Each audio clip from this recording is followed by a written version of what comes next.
Aha! Hello, everyone. I thought that I was ready to go live. Apparently, that was a joke. Wasn't quite ready to go live because I was not on screen. So that just goes to show where my head is today. But anyway, this is Stories Live. It is May 18th, Wednesday at 7 p.m. And we're here doing this broadcast. And tonight the theme is Vella authors. So I have let's see, currently we are supposed to have 6 readers. Currently we have 5 people here. I'm not sure what is happening with one person, but hopefully people show up.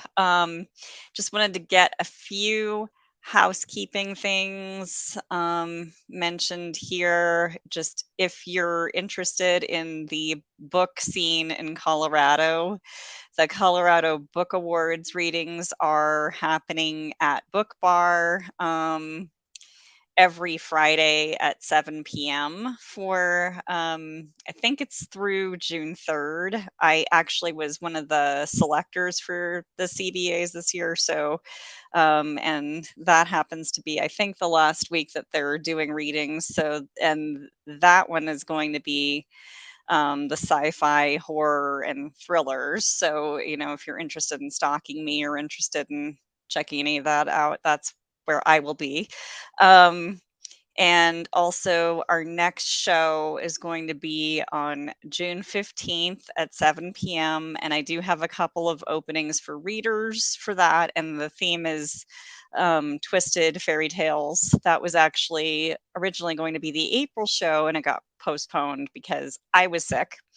And so, as far as who's reading for you tonight, one thing that a lot of us seem to have in common is, sniffles and sore throats. So, everybody who's here is, pushing through the pain. Go us. And just, no, there won't be a test on this, I promise. But the readers we have tonight are Kendra Griffin, Hoyt Halford, Robert Grayson. Gage Greenwood is currently MIA, but we'll see what happens. NY Seeley, and we have Collings McRae, and Kendra will actually be reading Collings' piece because Collings is really, really hoarse. So right now I'm going to bring Kendra on so that she can explain a little bit about Vella and do her reading. So, Hi. hello. Thanks for having me. Thanks for having all of us. Absolutely. So I'll tell you a little bit about Vella. Vella is Amazon's serial platform, and basically we are all writing sort of episodes of something, sort of like a TV show, I guess, in theory, but many of us are just doing essentially sections of a novel. I see a slight delay. Are you hearing me okay? Yes. Okay, cool. So we can probably explain how customers would access or log on to Vella at the end. I don't want to bore people with that, but essentially the idea is short episodes, kind of mostly fast-paced stuff, but not always. And there's some really, really great literary stuff on here that I just wanted to showcase. And so I asked some of my favorite, most esteemed author friends that I've met through working on Vella, and they agreed to be here. And I'm very excited to be in this company. So now I will stop stalling and I guess read my story. Okay, I will stop being on here intimidating you, but yeah. So tell me. Okay. And the security guard is right now checking at my college, like why we're all in our offices late. So literally they're going to open the door the moment I start reading. That's just life. That's the way it goes. I mean, this is just what we deal with live broadcasting. You're very in the moment. It's okay. It's all part of the show. Yep. Absolutely. Okay.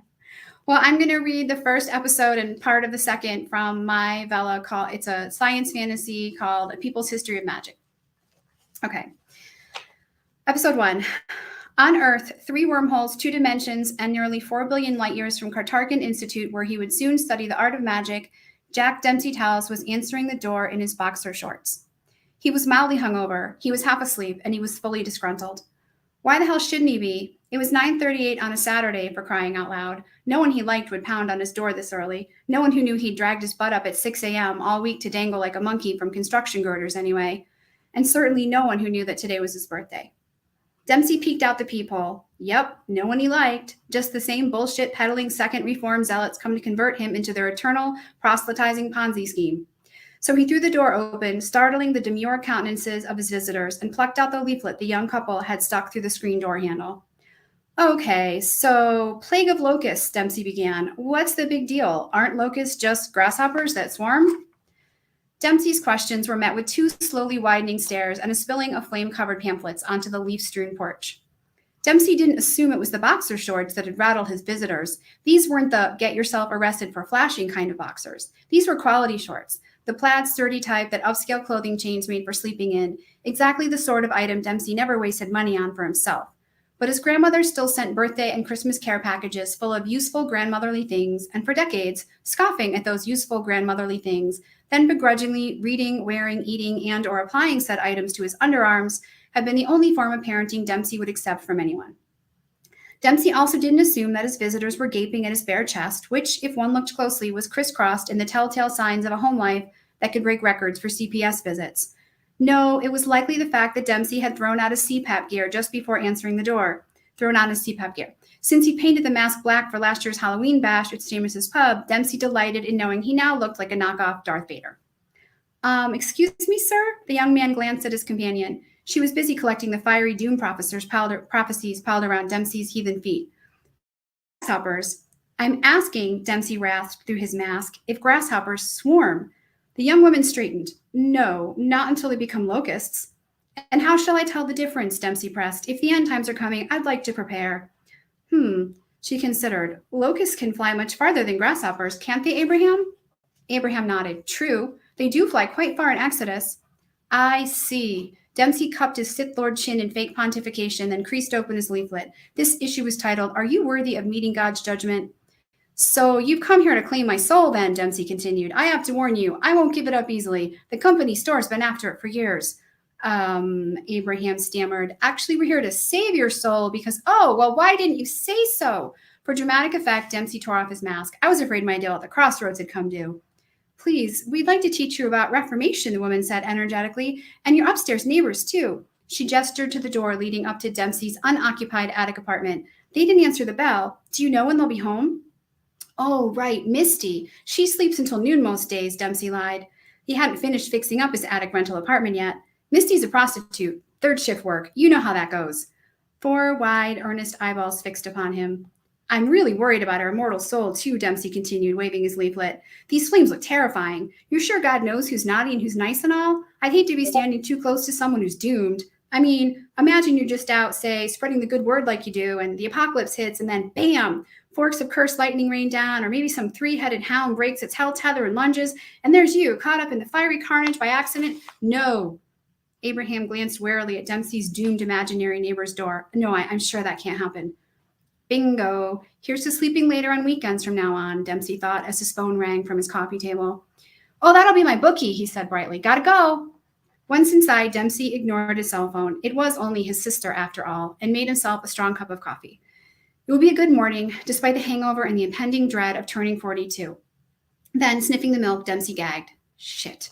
He rooted around in the freezer, produced some stale vanilla bean ice cream, plunked a furry spoonful into the black universe swirling in his mug, and drank the frothy mass slowly on his black porch. Dempsey told himself the freezer burn added to the taste, but despite the soothing rustle of the September breeze, he was rattled. It was always like this on his birthdays, his father's ghost haunting even the safest havens of Dempsey's thoughts. He could still see his father's scowl, still smell his father's hangover leaking from his pores, and most of all, still hear his father's ragged throat proclaiming, in between belches, that a real man took his coffee black. Screw you, Dempsey muttered, turning to the editorial section of his New York Times. And pouring bourbon into your coffee instead of Bailey's doesn't count as black. God, 42? I didn't even expect to live this long. Dempsey barely remembered turning 40. In fact, these days, everything since college seemed like it might just have been the hazy breakdown of a trash campsite after an epic music festival. When did 40 even happen? Shouldn't there have been some obvious shit-getting-together revelation marking the event? A ritual cleansing? A minor epiphany at least?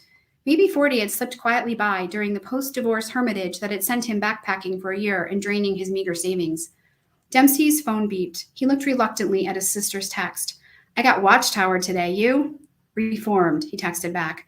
Ugh, way worse. So, did you learn how the world ends? Daisies and kittens, Dempsey replied clumsily, knocking his fingers against all the wrong letters. Hate texting. Dempsey wished he'd left his phone in his car like usual. His sister would be wanting him to drive up to her midtown Philly condo to celebrate his birthday with her and the kids and their squabbles and whatever cold was currently leaking from their preteen noses. Dempsey liked them all most of the time, despite his nephew's uncanny ability to lose tools, but he didn't want to spend the day pretending for the kids that he was happy to have been born over 4 decades ago, or even at all. The cell beeped again. I bet your birthday scares the shit out of you. At least he didn't have to pretend around Melinda. They'd been through too much to bullshit each other. She'd been blunt with him from the beginning, from the first time she contacted him, right after their father had been killed in a knife fight in prison. Thought I should look you up now that our dad's dead, she'd begun. Wait, our dad, Dempsey had said? There's a we? Who are you? Your sister, Melinda, she'd said matter-of-factly. Hey, we're Irish twins, you know? Dad cheated on your mom the whole time they were married, mostly with my mom. Long story short, he was an asshole. I always knew about you, and you never knew about us. Hey, I really hope you're not an asshole too. Huh, Dempsey had grunted. Well, I've never been in any knife fights. That help? Yep. So I just thought I should let you know I existed before we met at the funeral tomorrow and you wondered why someone was sneaking dead fish into the casket. I'll save you a seat in the front row. In the 17 years since, Melinda had never explained about the fish, but it turned out she'd never been in any knife fights either, and she was one of the few people who would put up with him besides good old Grandma. So Dempsey reluctantly picked up his phone. Hey, he said half-heartedly when Melinda answered. Why should I be worried about growing old? Middle age seems to be treating you all right. Uh-huh, you'll pay for that. I've no doubt. Well, then happy birthday, JD. You have your first midlife crisis college class this afternoon, right? Yeah, English 101. Melinda yelled something unintelligible at her kids, then said, seriously, the best red guy I know in Philly couldn't test out a freshman comp? Dempsey took a long swig of his lukewarm speckled coffee. My transcripts are too old. If I want the history degree, I have no choice. Poor baby, Melinda replied without a trace of sympathy. 3 hours of comma slices on your birthday. Dempsey grimaced. Yeah, I'd rather scrape moldy grout from the upstairs shower, but I'm expecting we'll go over the syllabus like we can't read for ourselves, share our pathetic hopes and dreams, then maybe share the flu as we pass around some index cards, and then, assuming he's tenured, hopefully take off way early. Gotcha. Syllabus, germs, pathetic dreams. Sounds like your last stint at college. Wait, that was syphilis, right? Not syllabus? Weak. That was weak, Mel. Hold on a sec. Tosh wants to say something. No, Tommy, I said put the controller down. His niece's voice drowned out his sister's yelling. Uncle Dempsey, I read that book you gave me, and I love it. Good girl, he said, since reading was the only thing he could find in common with his niece. You want the next one? I'm reading it now. Will you get me the third? Sure, kid. It was just the excuse he needed for padding around used bookstores instead of repairing the upstairs apartment.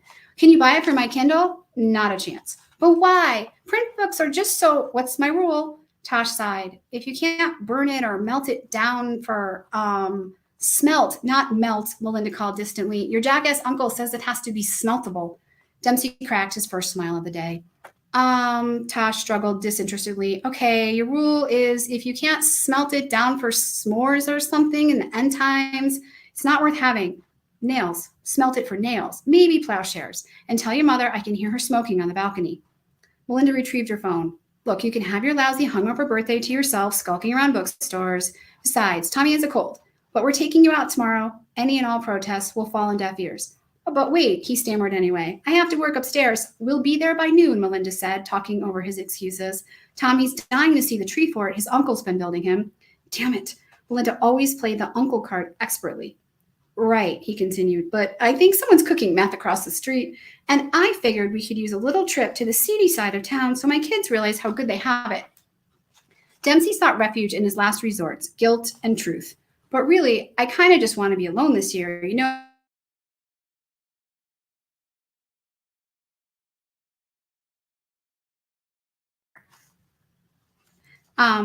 Fine, Dempsey conceded at last, banging his head softly against the wall behind him in defeat. But I'm not cleaning the house for you. Dempsey was lying. He was going to clean in a frenzy before they showed up and then pretend that his then somewhat less filthy home was really at the worst it had ever been. Suit yourself, Melinda said, and that bit about your mom was pathetic. It was, Dempsey thought as he resumed staring into the backyard. It really was. He and Melinda never complained about the hard stuff. It was just too hard. Because 30 years ago to the day, at the age of 42, his father had pushed his mother down a flight of stairs in a drunken rage, and Dempsey, parentless at 12, had gone to live with his grandmother in Georgia. 42. 40 flipping 2. A magical number. A terrible age. 3 wormholes, 2 dimensions, and nearly 4 billion light years away from Earth, the dean of metaquantum magic at Cartargan Institute double-checked his reflection in the slick ebony plane of his marble desk. This is the day, Dean Ursus thought, the day that will define my career. He waved his hand over the desk's surface, and the office door melted.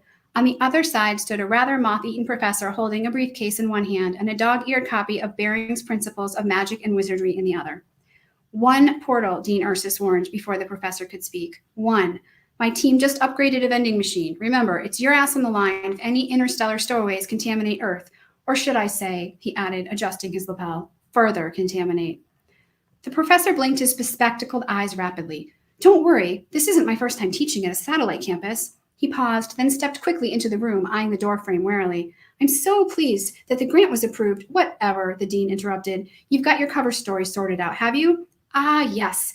It was a pleasure doing such exhaustive research into post-industrial Earth culture. My results indicated the best disguise would be the bumbling professor persona. The professor pushed his glasses further up on his nose. Research has also afforded me the perfect name. He straightened, then said loudly, My name is Smith. Smith Doe. It's flawless. You see, the professor stopped himself then, as if expecting to be interrupted again. Go on, Dean Ursus prodded, his fingers tapping in impatience like Monty Burns, a character whom he'd never heard of. Professor Doe cleared his throat. You see, the bumbling professor is a beloved cultural icon in almost every science fiction and fantasy broadcast we've picked up. Whatever, Dean Ursus interrupted, waving his hand. Shouldn't be a difficult role for you to pull off. I'd almost buy that you believe Earthlings can be educated. Ah, yes. Well, teaching them metaquantum theory, magic more or less to them will be my proudest. I'm sure it will. Dean Ursus clicked his pen disinterestedly. You'd better get going. The test group meets this afternoon. Freshman comp class in, he squinted at his desk screen, some dump called South Philly Community College.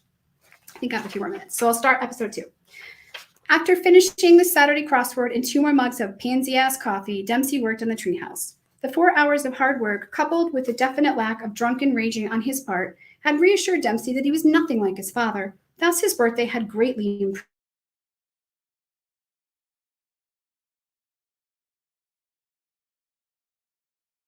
Deflate. He could sense his lower intestines were being colonized by freezer-burned ice cream fuzz, and once again, he had neglected the upstairs apartment despite being desperate for rental income. And who was he kidding? Nearly 60 credits stood between him and a history degree. Finally, on the verge of being late for his new college career, Dempsey stopped stalling and dumped his mug into the overflowing sink. Then he joined the sluggish Saturday afternoon traffic, wishing he had a magic wand to zap himself up an excuse for missing English class. A meteor shower would work. Or could he survive a tiny aneurysm? Maybe he'd better just hope for a flat tire. 20 minutes later, when still no such happy luck had befallen him, Dempsey pulled into campus. As he parked, Dempsey noted that SOP looked an awful lot like a hastily converted prison complex, mostly because that's what it was. The lot was nearly deserted. Anyone with any quality of life had something better to do on a Saturday, and for a moment he watched the ghosts of the dismantled barbed wire spirals flicker atop the cement walls. Then he entered the largest building and stole into the classroom. "Ah, welcome, welcome," said the man at the whiteboard. "Jack Tallis, is it?" "Yeah, I go by my middle name, though. Dempsey. I'm sorry I'm late." The professor nodded. "Quite all right. It's only a minute after. Besides, linear time is such an artificial construct, don't you think?" Now, that wasn't the response Dempsey had been expecting. It certainly wouldn't have worked on his ex-wife after a happy hour overstay at Seamus's pub, but Dempsey nodded back politely to the professor, then scanned for a place to sit. "Dude!" a young guy called enthusiastically, pointing to a seat near himself. With an inward sigh, he took the seat next to the kid, who was sporting a Devo t-shirt and a shit-eating grin.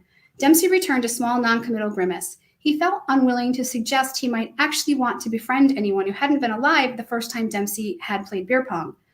"I'm Jimmy," Devo whispered, beaming. "Dempsey's a cool name." Dempsey nodded politely again. He wasn't going to bother to remember anyone's name. In fact, 10 seconds in, and the fluorescent lighting was already bombarding his skull with 1,000 tiny particles, or rays, or both, depending on whom one asked, of complete despondency. "Hey, dude," Devo said, still whispering and still beaming, "you got a big smear of grease on your forehead."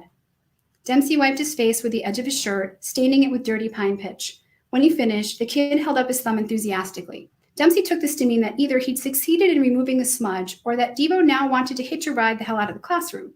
But Dempsey hadn't come back to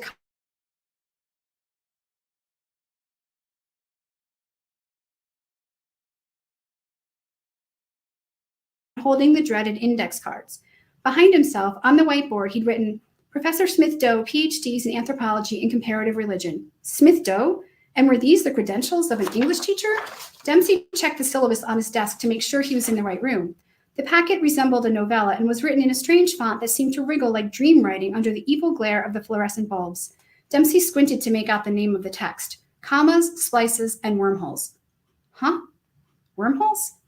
Now, our work here will demand some strong bonds of trust. Let's begin by sharing about ourselves, the professor suggested, unless anyone has questions. Oh, for feck's sake, Dempsey glowered to himself. Yeah, so we gotta come every Saturday, someone asked from the corner. Well, yes, it's expected that a regular, Professor Doe began. Is this class going to be hard? Another student interrupted. I'm on academic probation.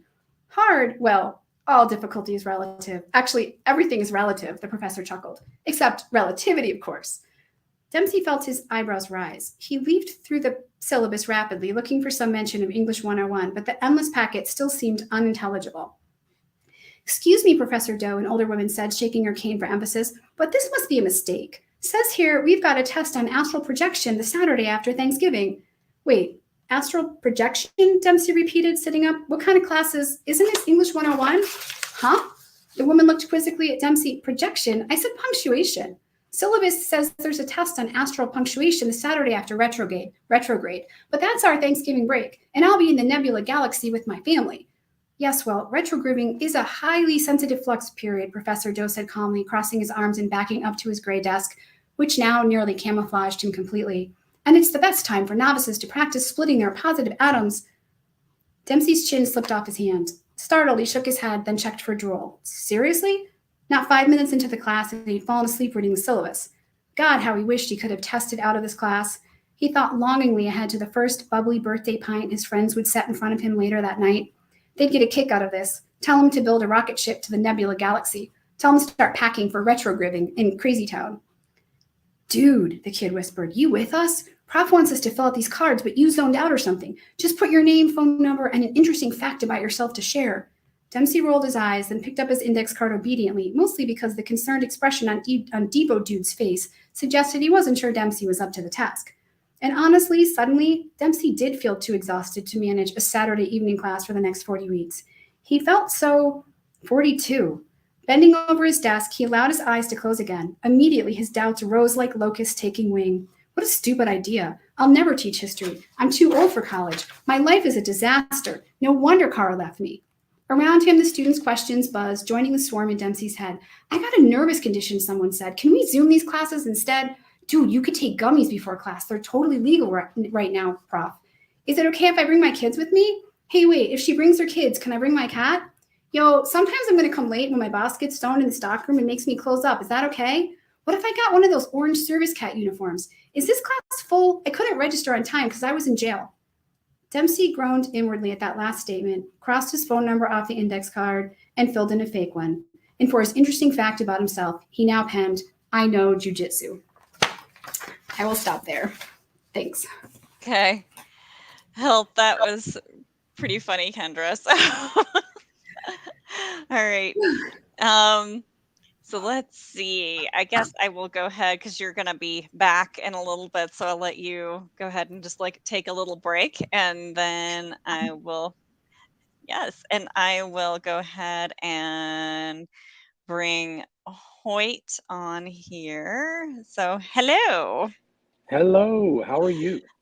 I am doing okay. Let's see. So what are you going to be reading for us tonight? So I'm reading from a story called Dark Family Secrets.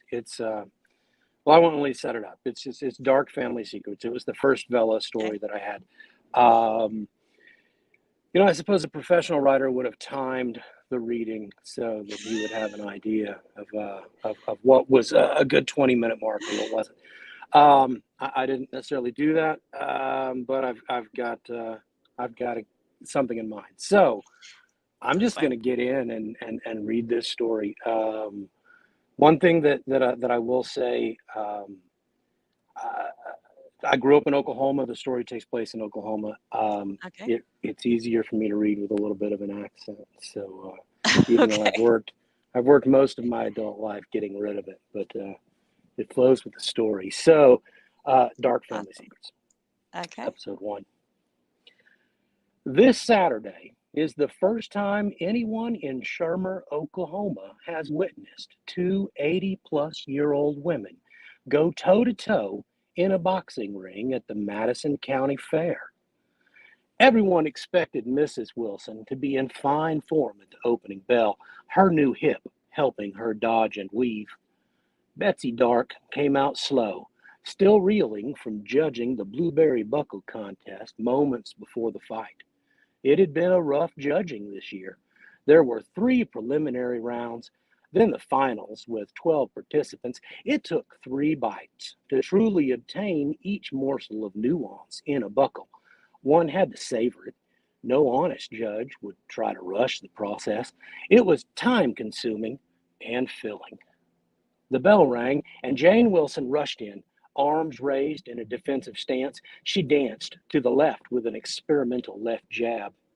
Now, Jane, is all this necessary? Betsy asked, blocking the jab.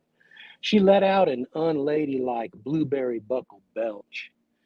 Excuse me, she said, as she countered with a left jab feint and a lightning fast right cross. The punch gently grazed Jane's nose. Mrs. Wilson was surprisingly fast for a woman of her age and girth. She was fast, but not as fast as Betsy Dark.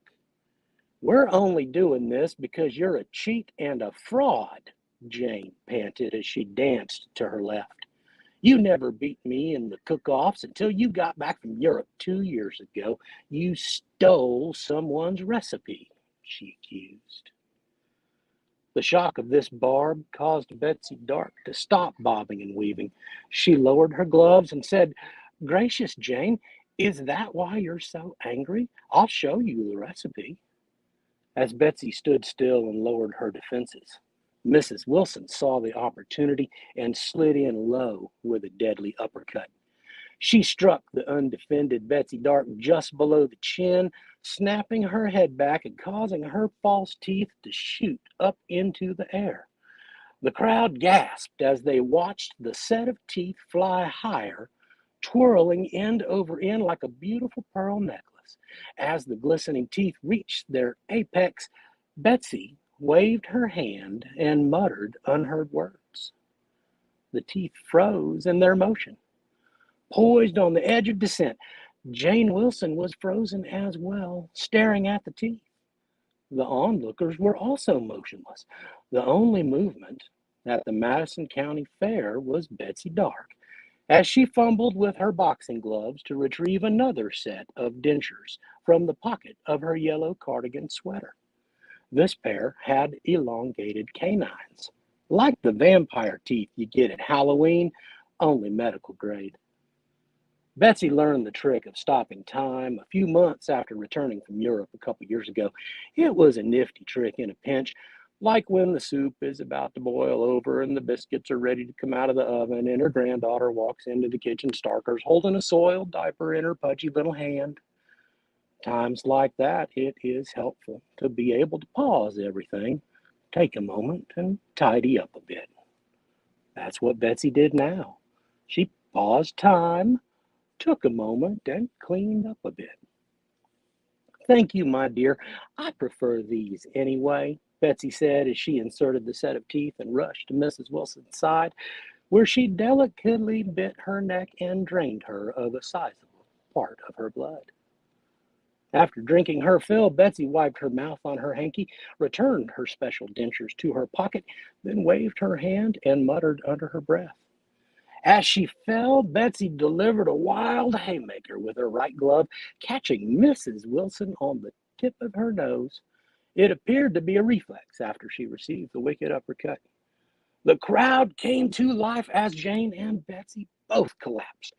Betsy's pearly whites finished their descent and clattered between Betsy and Jane. The crowd roared both at the surprise of a simultaneous knockout and the absurdity of two octogenarians trying to beat the snot out of each other because of a county fair barbecue cook-off.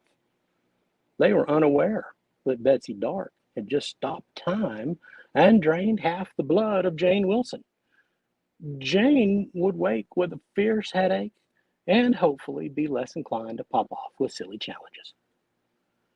Betsy collected her dentures, shook a now conscious, blurry-eyed Mrs. Wilson's hand, and skipped out of the boxing ring. Things like this happened to Betsy all the time. One more incident in a long list of dark family secrets. Because, dear reader, our sweet little Betsy Dark is a vampire. So that's the end of episode 1. So I will say, while I'm pulling up the next episode, I'm actually going to read episode 4.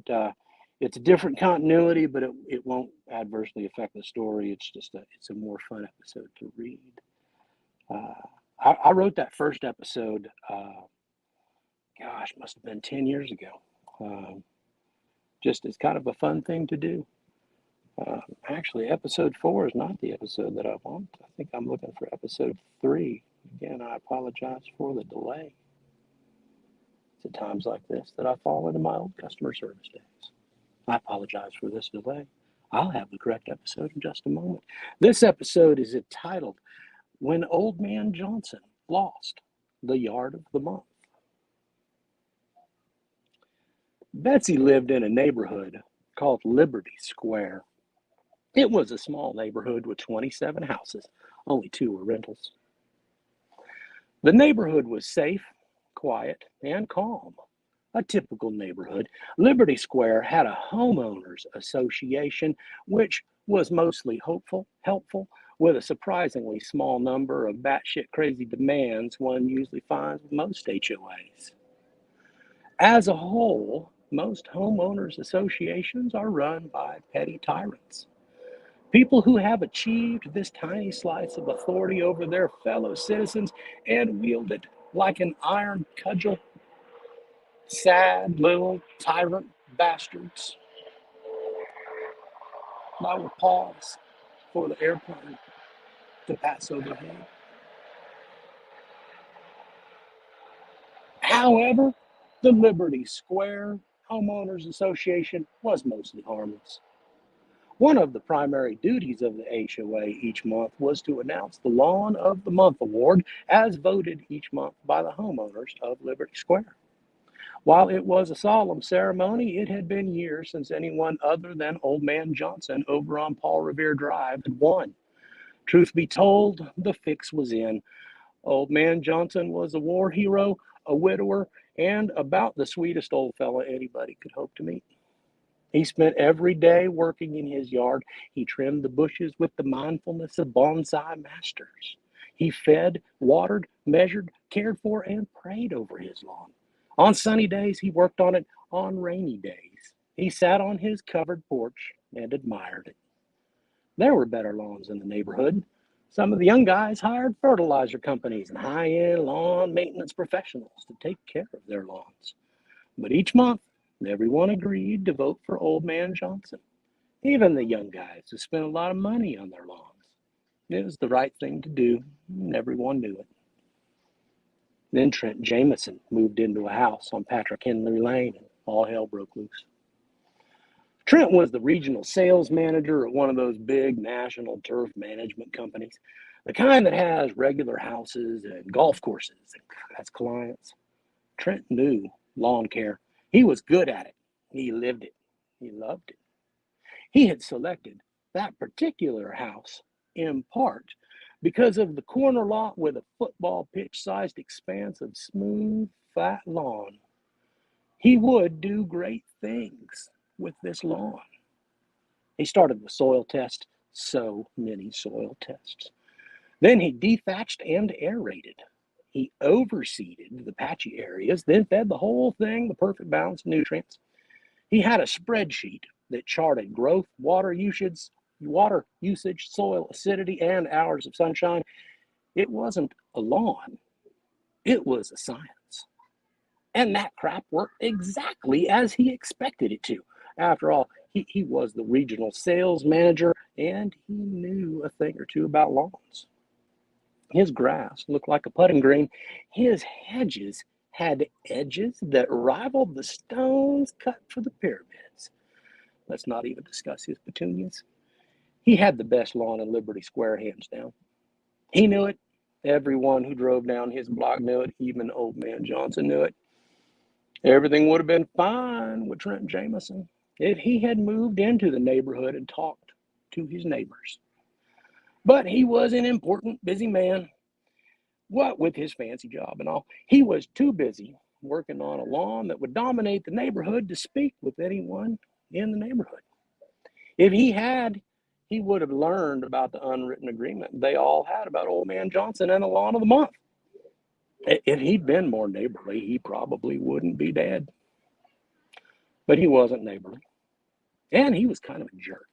Once he had his lawn in shape, he implemented the next phase of his plan. It started with a small sign in his yard, advertising his company as the lawn company responsible for his masterpiece lawn. Then he started politicking.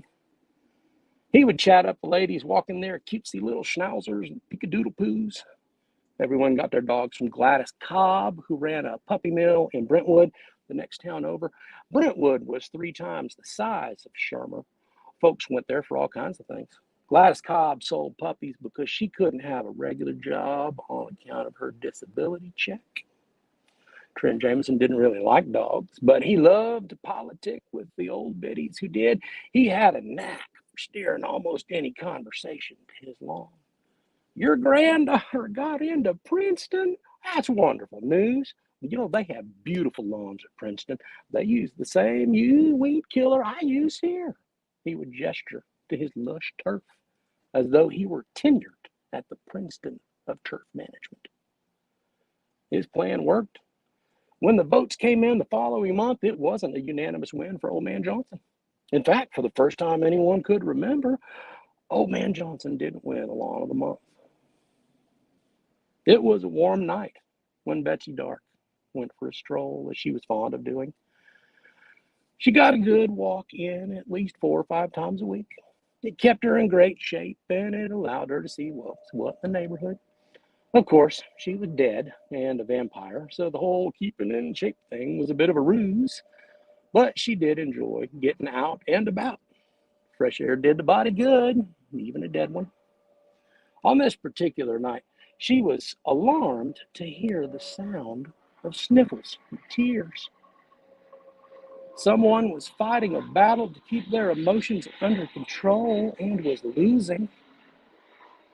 She slowed her pace and preened her ears to find who was under such duress.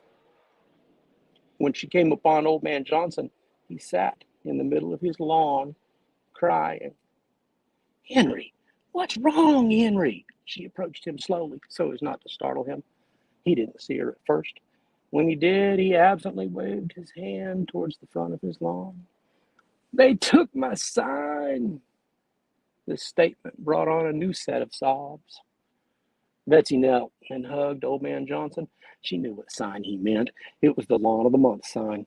It had adorned his yard for years. Betsy wasn't aware of Trent Jameson's campaign to take over the Lawn of the Month status. If she had known, she would have recommended against it. But she didn't have a dog. She did not fall prey to his conversational manipulations. She didn't know Trent from Adam. But she did know that he had made her friend sad. And for Betsy, that just would not do. Trent Jameson sat in his garage and drank his 4th beer of the night. He had won. He gazed lovingly at the Lawn of the Month sign in his yard. The house was too much for a bachelor, but that lawn was kick-ass. A sound startled him from his celebratory inner monologue. Some random old lady was casually walking up his driveway. Lady, can I help you? She said nothing. He wasn't even sure she'd heard him. Lady, this isn't your house. You're confused or something. He was getting a little alarmed. She was super old and kind of creepy. She stopped a few feet away and stared at him. What do you want? He stood from the chair and stepped behind it. 12 ounces of aluminum lawn chair would protect him from the psycho old lady. You the lawn guy? Trent was relieved. Jesus, lady, you scared the crap out of me. Yeah, I'm the lawn guy. Beauty, ain't it? This lawn deserves the lawn of the month, he bragged. The lawn was lit from the light of his garage. He made a surprised gurgling sound as Betsy suddenly had her hand around his throat. She had been way over there, and now she's right up in his face. He was shocked at how strong she was. Lady, he croaked through her fingers around his windpipe. What are you doing? He felt his feet leave the ground as she carried him with one hand into his garage. Lady, please, he gasped weakly as Betsy found the button to close the garage door with her and Trent inside. When the door closed, the magnificent lawn was left in darkness. A for sale sign stood in the yard, which had won the month prior. That house would sit vacant for 2 years before it would be raised, removed, and a new house built on the lot. Folks tended to shy away from buying houses where brutal murders occurred. Trent Jameson had been missing for a week before police found his body in his garage and the attic and the master closet. It made the news, gave the HOA of Liberty Square something to talk about. An official HOA bylaw was passed to make it a sanctionable offense to allow gang or ritual killings in the neighborhood. The police attributed the brutal killing to a rival turf management company. Lawn care is a rough business. With Trent Jameson no longer politicking for Lawn of the Month, the award naturally went back to Old Man Johnson, its rightful owner. Everyone in the neighborhood felt like that was a pretty good thing. And that is the end of that episode. Yeah, well, that was pretty good, you know. I mean, although that's pretty brutal, you know, with competitive lawn keeping. Yeah, well, you know, it's a rough business. Yeah, absolutely. Yep. All right. Well, thank you, Hoyt. Thank you. We will go ahead and let me just make sure I'm not messing up my own order here. So yes, Robert is our next person. So let's see. Hello, Robert. A couple of tough acts to follow. You'll be fine. It'll be fine. Hopefully I've cleared my throat enough. Yeah. Well, you know, you're in good company with that. So let's see. What are you reading tonight? I'm going to be reading The Wizard's Kin, which is my young adult fantasy. Cool. On Vella. And the chapters, I was going to read a couple of non-consecutive chapters, episodes, but I'm going to read episodes 1 through 3. I just decided to do it, so we'll see how it goes. Okay. All right. I will leave you to it. All right. Episode 1, 2 Thieves. I don't like them elflings, said Roth, and the disdain was clear on his swollen face. He cast a frown at his feet and fidgeted with a dead twig, making small furrows in the dirt. The log supporting his large frame creaked as he glanced at his companion. Gil was leaning against a tree, examining the meadow beyond the wood, but only out of boredom. The beauty of the place could not charm such a man, one whose purpose was to serve none but himself. He celebrated nothing that did not satisfy his needs and only barely tolerated Roth. When his friend was no longer useful, he would cast the man aside.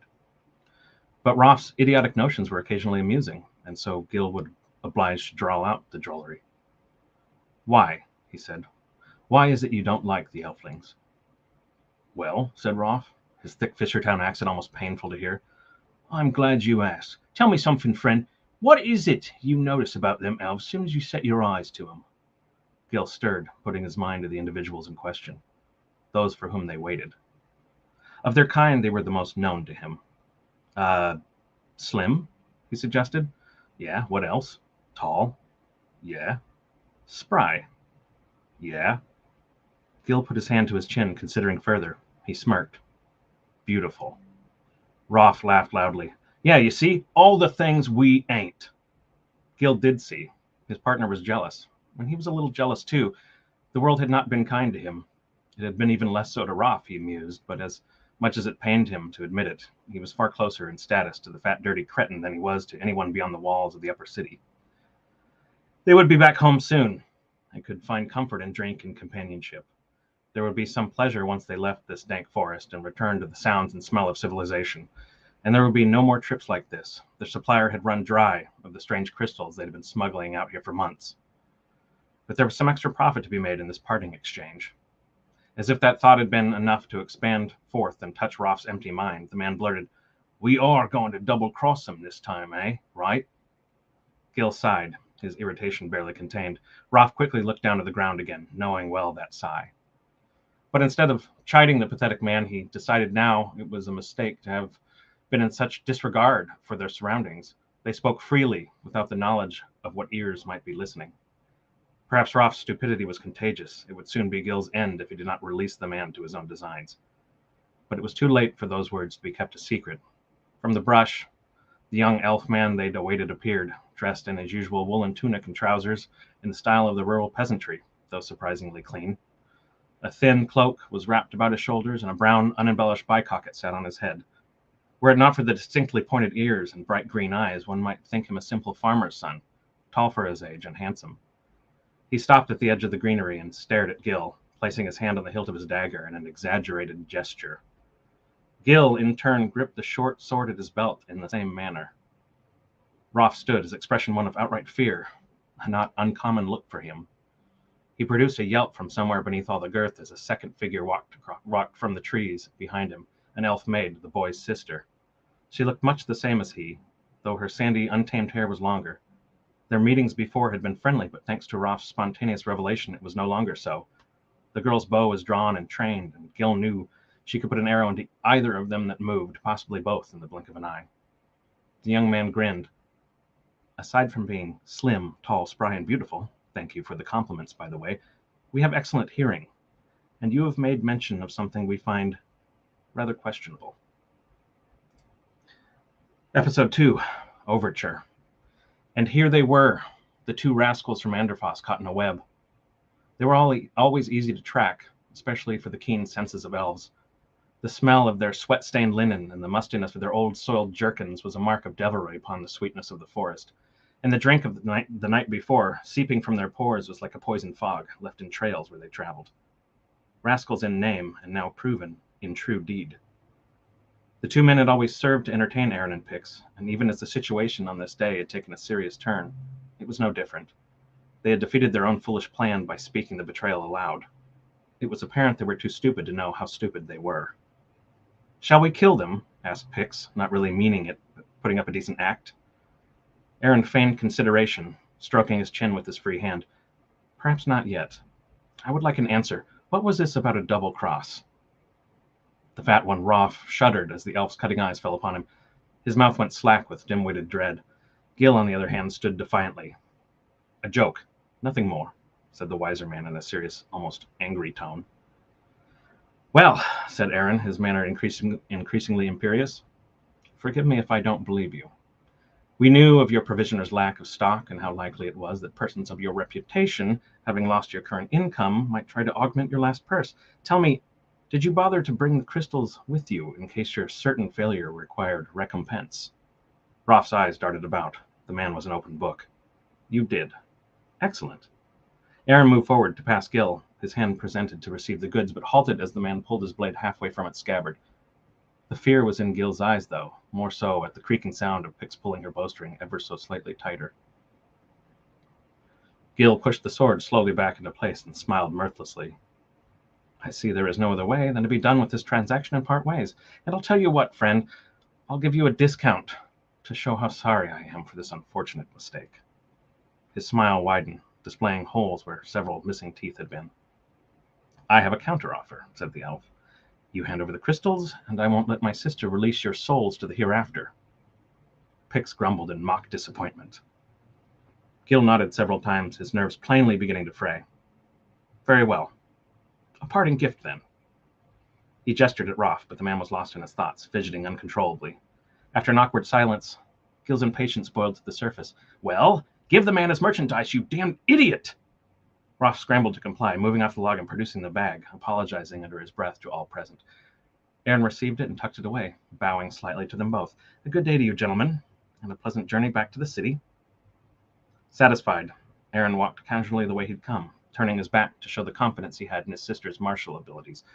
Of them both, she was the warrior, and she was welcome to it. He did not possess anywhere near Pix's skill in matters of weaponry and tactics. His interests typically led him closer to the path of fathers, the unusual, the ethereal, the sorceress.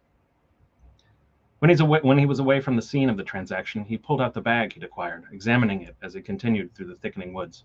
Pix came up beside him, likely after frightening the men a bit upon her exit, but he paid her no mind as she opened the small sack and regarded the glimmering shards. From the corner of his eye, he could tell by her head tilt she was thinking of some way to distract him, to poke fun. She suddenly sprung into his path and gave the most exaggerated bow possible, her right hand circling in noble flourishes. "And a pleasant journey back to the city," she said, repeating his farewell to the smugglers in a voice dripping with self-conceit. Oh, shut up.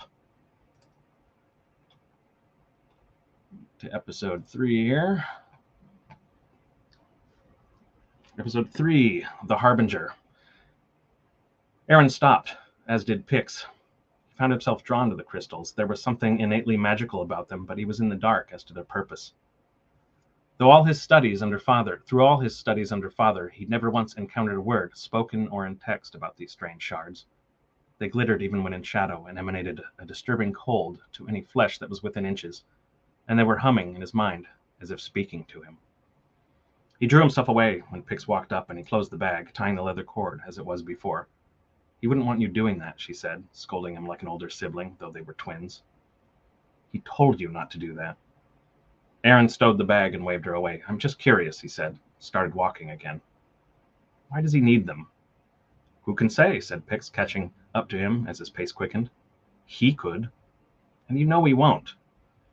Aaron sniffed, dissatisfied with the answer, even knowing its truth. He stopped and changed the subject. "So, dear sister, did you give them the money?"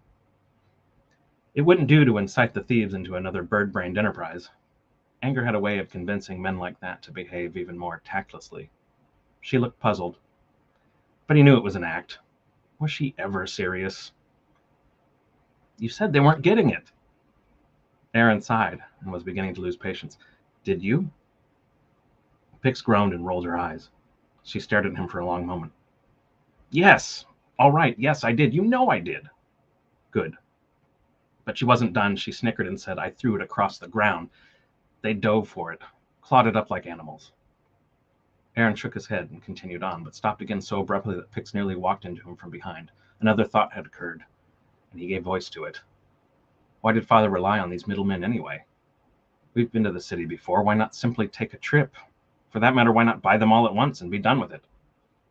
"Take a trip by himself, you mean? Remember what happened last time, brother?" Yes, Aaron did recall.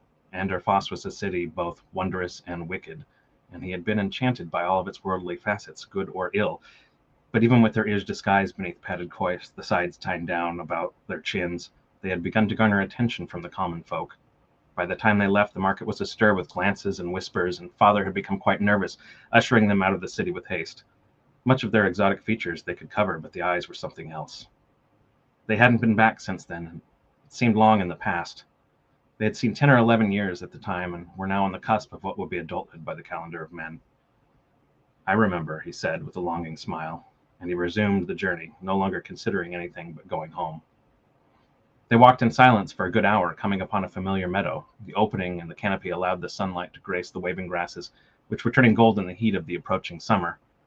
They were not far from home, but as they skirted the edge of the meadow, Aaron felt something disturbing, like a shadow crossing over his soul. While Pix seemed unaffected, Aaron couldn't help but shiver. His attention was drawn out into the field somehow, and he surveyed the area, a feeling of dread now washing over him. At first he didn't perceive it. Made visible by the late afternoon sun, the gnats swarmed in their dancing clouds just above the grass. It was a typical sight for this time of year. But near the opposite edge, just before the tree line, a particular group of the insects took on an odd shape, that of a figure, tall and still, and it was looking directly at him.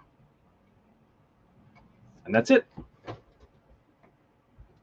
All right. Thank you, Robert. That was great. Oh, I almost got off the camera there. My head is too big. Okay. Um, anyway, all right. Thank you so much. Sure, thank you. And let's see. We're going to just next up, we have, I can't seem to find Gage Greenwood, so I don't know what's happening with him. So we're going to just go ahead and have NY Seeley read next. So, hello, you are on the hot seat.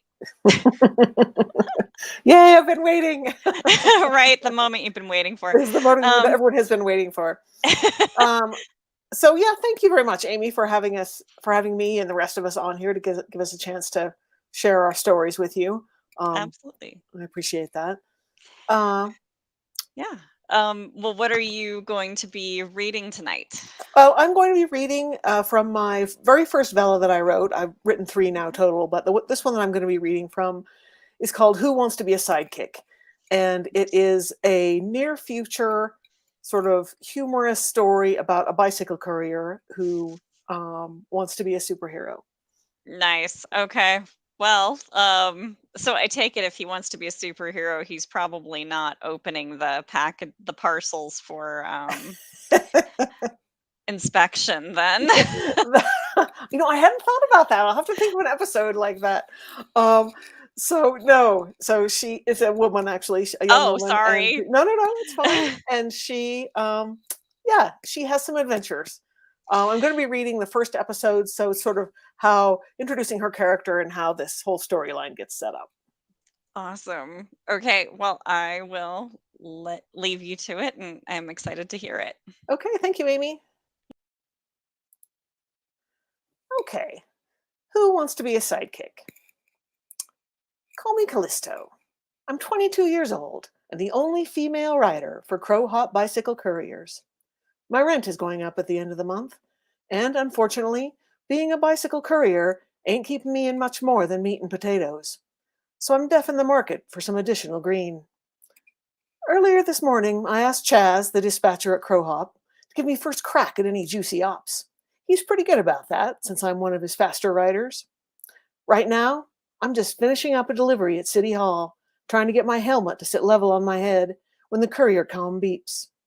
I touch the talk button. What's up, Chaz? Got a good one for you, girl. Pick up at 4th and Flanders. Can you take it? Yeah, just finished the last drop. What and where? A roll of drawings from Bullgrime Engineers. Deliver to V&B Architects on East Hawthorne and 29th. They want it done ASAP. The address crawls across the comm display. Roger, headed there now. I yank off my helmet and clip it to the cargo rack before jumping astride my fixed gear. I pour on the speed like Harley Quinn chasing after the Joker before she wised up and booted him out of her life. Traffic overlay, activate. My pod, personal overlay display device, sunglasses linked to an app on my phone, shows a transparent augment for the street 300 yards ahead. I mainly use it to gauge the lights so I don't have to stop and get enough intel to change lanes and dodge traffic. Takes practice to watch the real-time street ahead and still pay attention to the display, but the glasses definitely give me an edge over couriers without the tech. Pod, show location, Bullgrime Engineers. The pickup address scrolls across the eyepiece, and a blue directional arrow pulses in front of me. The courier comm gives me a map as well, but this way I don't have to look down. Right off the mark, I get lucky and sketch a delivery van, hanging onto the passenger mirror for 3 whole minutes before the driver notices and hits his brakes. But that puts me across the next intersect with a nice gravity assist, and I zag through the peds in the crosswalk and torpedo up the slot between lanes. At the next stoplight, I get right in the walk box and balance in a track stand ready to roll. Traffic is too heavy to run the red.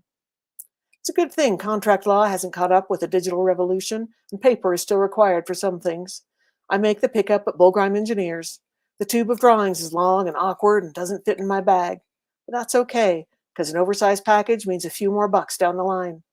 I pull out my emergency cargo strap and fasten the tube to my rack, and then take off for the drop. My overlay indicates the quickest route, and there's plenty of ways to shave off seconds and get a timely delivery bonus. I'm flying through the gridlock, cutting corners and scaring peds. Puffs of hot exhaust mix with heat waves from the asphalt and give me a nice rotisserie sheen. Glad I took the brain bucket off my head so I can feel the breeze. Still, I'm sweating like a beer can at the racetrack by the time I reach the drop, 5 minutes early. Cha-ching! Or at least, that's what I hoped. But my tip is Toiletsville. The receptionist at V&B Architects hands me $2, which she fishes out of her own purse. I grip my smile, but call Chaz from the lobby to complain. Dude, there's next to no tip, and me risking life and limb to get here. Can't be helped, Cal. Tipping is at the discretion of the client. But they're the drop.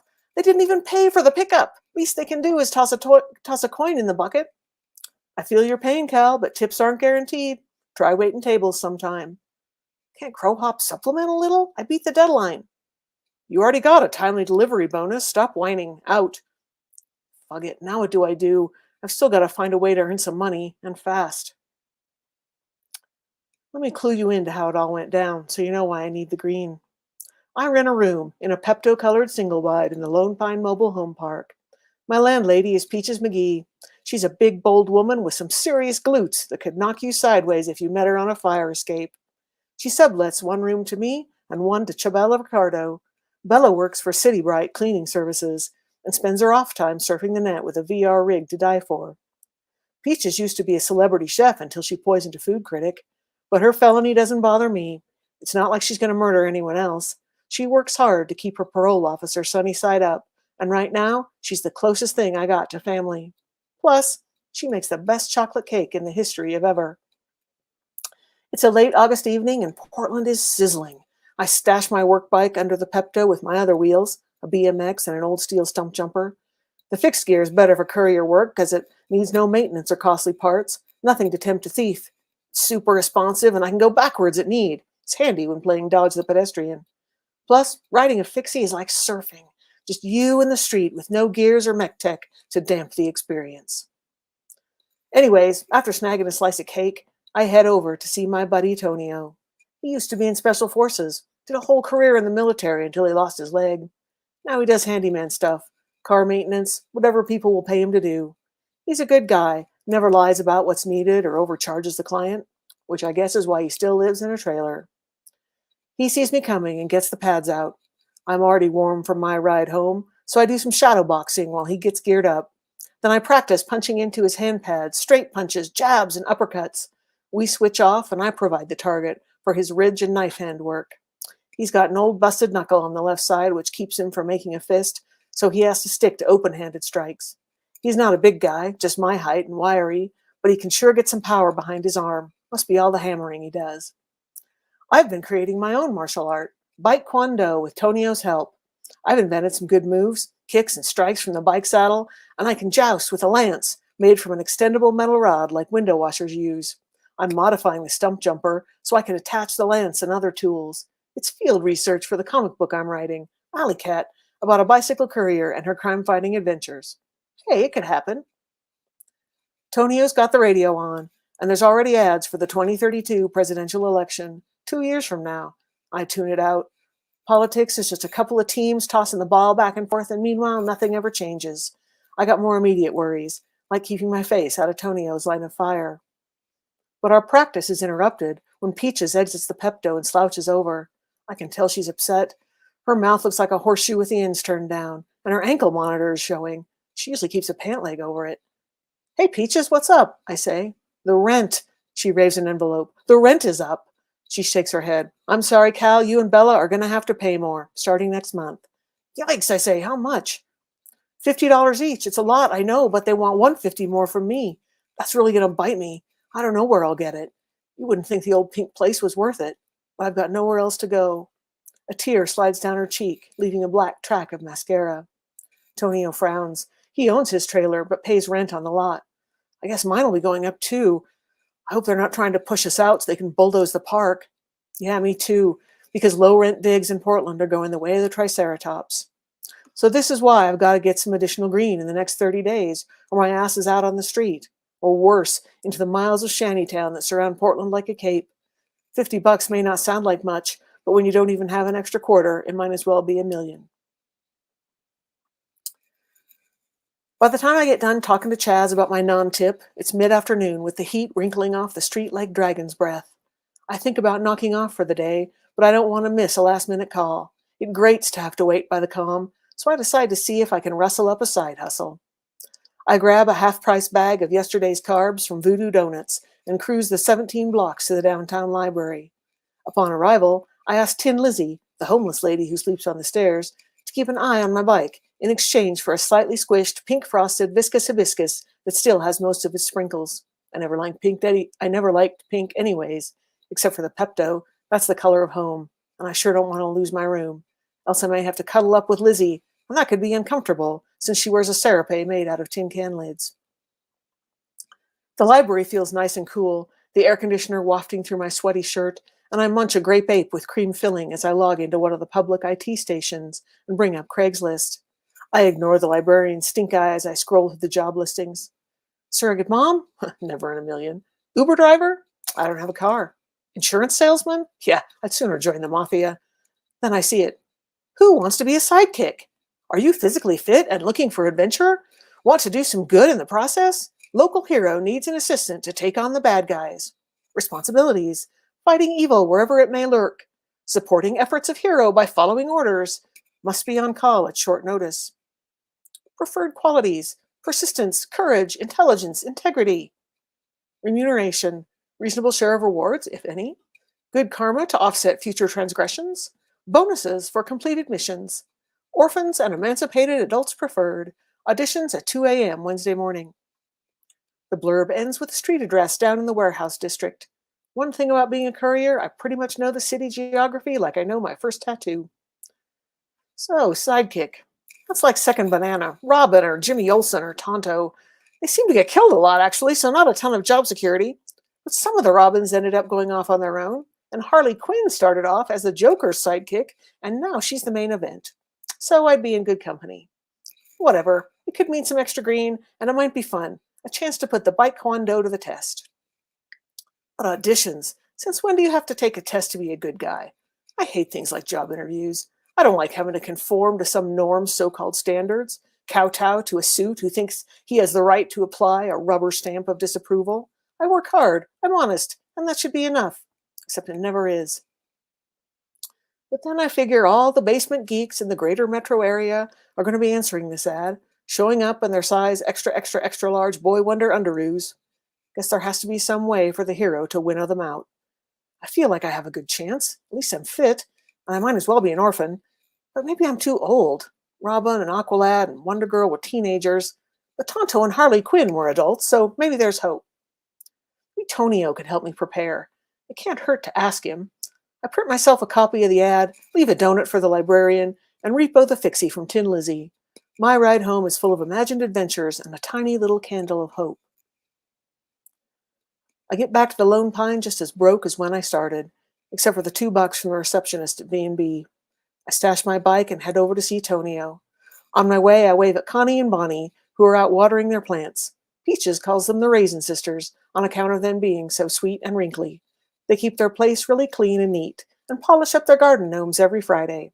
They wave back together, like synchronized swimmers. Eerie. Tonio puts on the pads, and we do some kick work. This time we've got an audience. Jamal, grandson to Kashila on the next court over. He's sitting on Tonio's picnic table with big round eyes, making short little punchy moves with his hands. Kashila won't let Tonio teach him anything because she doesn't want him to get into a gang. Me, I think he'd be better off knowing how to defend himself, especially on account of his stutter. He won't always have folks to look after him. We get done with kicking, and Tonio wants to try some bicycle jousting. But now I sit down at the table and pull out my copy of the Craigslist ad and tell him I want his advice.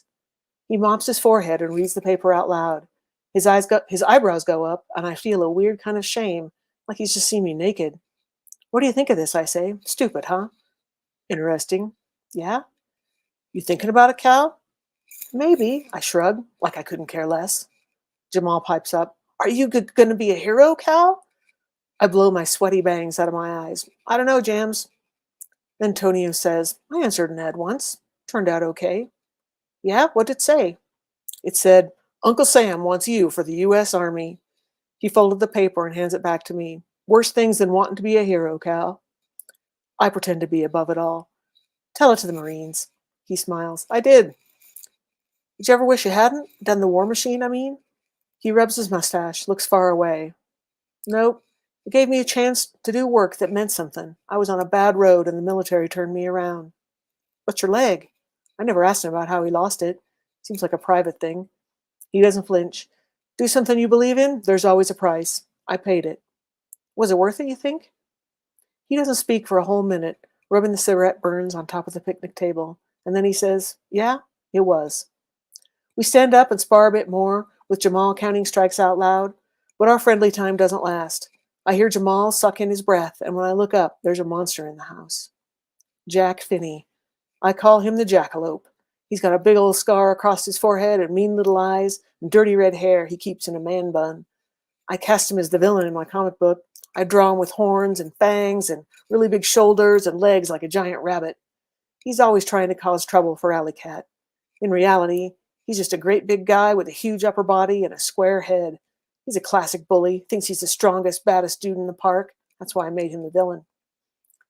He stands there looking at us, hands on his hips. Then he cracks his knuckles and says, looks like you're trying out for Little League boxing. Let me show you how a real man fights.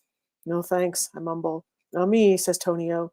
No, not me, Mr. Finney, says Jamal. Just to prove he's an asshat, Finney repeats Jamal's stutter in a high, screechy voice. Then he says, what's the matter with you, kid? Was your mama scared by a jackhammer when she was pregnant? Jamal's face crinkles up, but he doesn't say anything. Finney laughs and starts razzing Tonio about fighting with girls, saying that's all he's up to now that he's only got one leg. Tonio doesn't react except to suggest that the jackalope gets off his property. Me, I'd run for the hills if it weren't for Jamal sitting right there, getting ready to bust into tears. I grab his hand and say, let's get you home, buddy. And in a whisper I add, we don't want to catch whatever it is that made him so ugly. Jamal laughs a little and I feel better. But man, I hate that Finney. Later that evening, Tonio comes by the Pepto with a copy of the ad. He says, I think you should go for this, Cal. Why's that? I've worked with you, taught you what I can. I'd like to see some of those lessons applied. He pauses. You're good, Cal, better than good. You can do this if you want. I'm not used to compliments, but I can see myself in spandex and a mask, standing on the roof of some tall building, looking out over the city, or chasing an escaping villain on a tricked-out ninja cycle, a cape rippling in the backdraft behind me. I think of the audition, someone watching and judging. But if Tonio thinks I'm ready, I guess I can suck it up and bow to the gatekeeper, maybe follow in the footsteps of Harley Quinn and make a few bucks to boot. It's early Wednesday evening, time to get ready for the sidekick audition. I Google the address and get a spy eye view of a vacant lot in the warehouse district. I take a late-night bus to the closest stop and then pedal like crazy through the darkened streets, hoping some gangbanger doesn't shove a stick through my spokes. I'm riding my BMX bike, which isn't as fast as the Fixie, but the Beamer's smaller wheels make it lighter and more agile, and I can do better tricks on it. Might help to show some acrobatic skill at the tryouts. Anyway, it's well after midnight when I roll into the district. The address turns out to be a construction site, not a vacant lot. Stupid Google, full of billionaire boy techs, but still always behind on their imagery. A 10-foot fence surrounds the site, with coils of razor wire on top. Inside is a derelict 3-story parking garage, partly demolished. The place is pretty deserted. All the norms are tucked up in bed for another day at the office. My pod confirms the lack of traffic. I stop in the middle of the street to suss out the sitch. Don't want to be too close to a parked car or shadowed alley, in case this is all a weird kidnap fantasy for some perv in tights. But I don't see anyone, and I think, fug, I've given up a night's sleep for nothing. That's a big deal for a courier who's already spent the whole day on delivery. It's a bit shivery to be all alone in the dark, surrounded by ruins and abandoned buildings. Peaches would roll her eyes and give me the big mama scold about taking chances, but to me the bigger risk is losing my place in the Pepto. Besides, I'm doing just fine on my own. Got the pod to warn me about motorized intruders. Just then it gives me a beep, tracking an incoming car. An old woody station wagon cruises up and parks at the corner. Only one guy inside, the dude at the wheel. He sits for a bit before getting out. And I see he's one of those basement types, minus the underoos. Guess it's a little cold to wear short pants. He has on a windbreaker, unzipped, with a corporate logo embroidered on the chest. Branded, just like a stock animal. His top-end hiking boots have never seen a puddle, but I spot a Batman logo on his tee. Subtle. He goes to stand under the street lamp and lights a cigarette. Yay, secondhand smoke. I get enough pollution sucking up car exhaust all day and hanging with the parkies to want any more of that stuff. I can just about tolerate it from them, but they're my peeps. But maybe Woody's the hero. Time to act like Casper the Friendly Ghost and make a good impression. I roll over closer, standing over the saddle and ready to sprint if the sitch gets savage. Hey, I say. Hey. You here for the sidekick audition? I ask. He stands there, puffing until I think he's not going to answer. Guess he can't be bothered to speak to the roughneck blue collar. But then he says, "Yeah, I am. You?" "Yep, my name's Callisto." "I'm Tanner." He squints down at my ride. "Nice bike." I can't tell if he's making fun of me. "Nice wagon." I see the blood creep up his neck. "It's my mother's. Mine is in the shop." "Bummer." Doesn't surprise me. He's not too far from the basement. We stand looking at each other in silence until the carload shows up. 3 guys and 2 girls dressed in white shirts and khakis. It immediately feels like an office party, and here I am in a t-shirt and purple cargos cut off at the knee. The guys are all here for the tryouts. The girlfriends have come to lend moral support, or maybe to point and laugh.